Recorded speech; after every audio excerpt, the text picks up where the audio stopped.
Oluchi Okananwa entering the transfer portal. This is a massive, massive blow for Duke, and it gives a massive opportunity for someone else to slide on in there.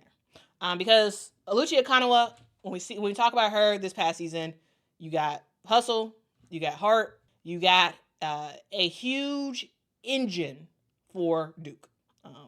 She spent 2 seasons coming off the bench, and she was making herself a very essential player. And in a somewhat similar way, Aluchia Kanoa was someone who was trusting the process, right? She was trusting the process, and she was seeing a lot of success.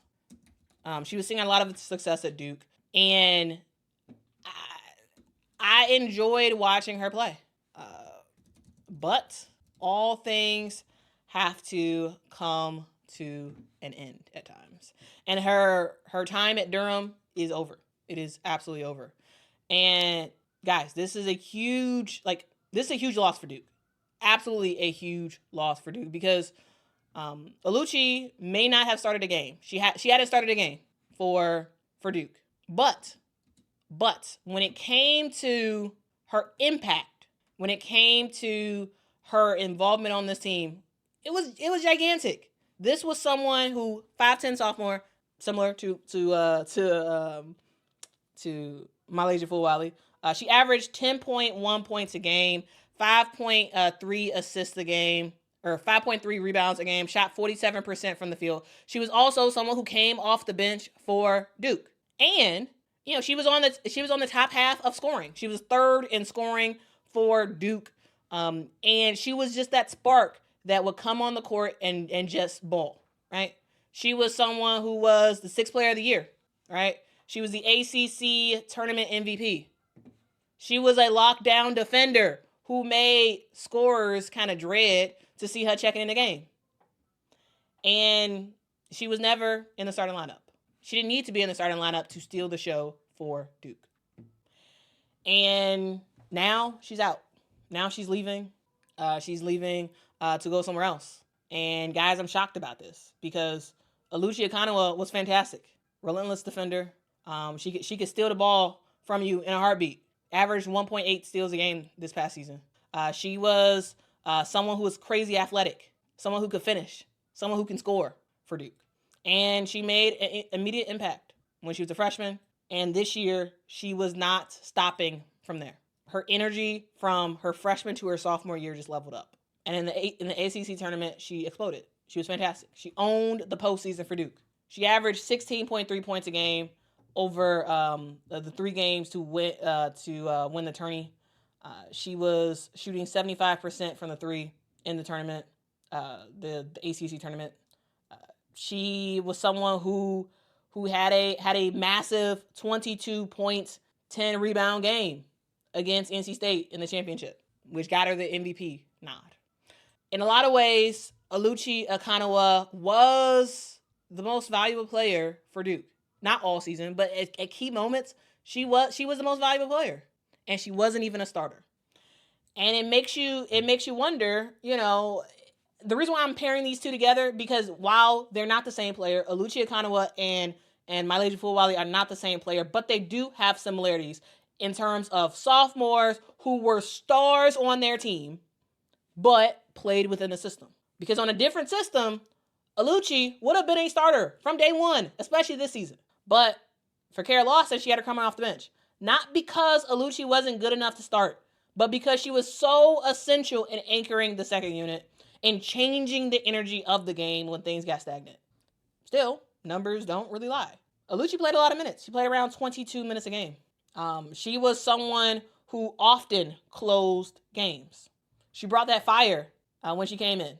She was someone who was a guard, but was a good rebounder as a guard. For a 5'10" guard to be averaging 5 rebounds a game, that's big. That's big. And she was someone who was able to also add in big buckets when she needed to. Right. And Kara Lawson kind of talked about it. She was saying that the rebounds and steals that Aluchi gets, sometimes you can take it for granted. Sometimes people can take that for granted. And now Duke is going to have to learn to live without it because Duke had a phenomenal season. This was a team that made a lot of noise, and it was a team that was building for next year. And it was like, wow, Duke has a lot of potential. And Aluchi was a huge part of that potential. And now she's gone because Aluchi's return was assumed. There was no whispers that I heard of, no drama, no signs that this was coming. But sometimes that's how the portal works. When a player wants more, or when the player just wants to move on, they move on.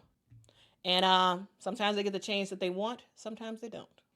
All I know is this was a surprise for me. I'm sure this was a surprise for Duke. And maybe she realized that, hey, I wanna try to do more. I want a bigger role. I want something else, whatever that is. I'm wishing Oluchi Okananwa the best. I thought she had a great season this year. Double O was fantastic. She was fan-freaking-tastic. Whoever gets her is getting a straight-up baller. A player who does not care about cameras. A player who only cares about winning the game, about doing the stuff that no one talks about to win games.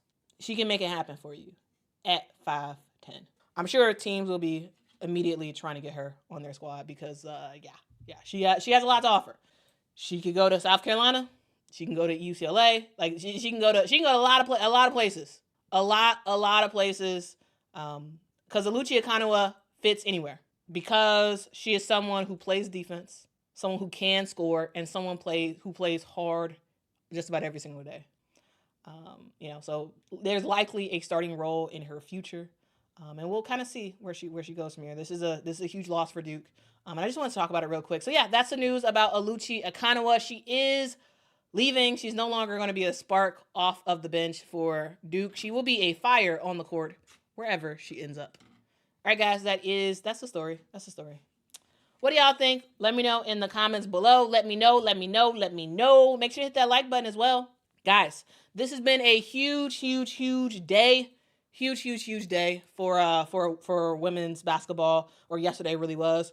But I want to talk about it today. So I hope y'all are overall interested in these deep dives. Every day we do a different topic. So make sure to join me tomorrow, because tomorrow is going to likely focus heavily on the WNBA draft. I have some interesting stats and stuff to share with you all about the WNBA draft and the history of the WNBA draft, as well as where are certain players now. That's the thing. 3 rounds every single year. Players get excited. They walk across the stage, and some of them never actually make it on a regular season court for the WNBA. We're going to talk about that tomorrow. Okay, guys, thank y'all so much for rocking with me. Make sure to hit that like button, hit that subscribe button. I make content all about women's basketball. So if that's interesting to y'all, make sure to hit me up.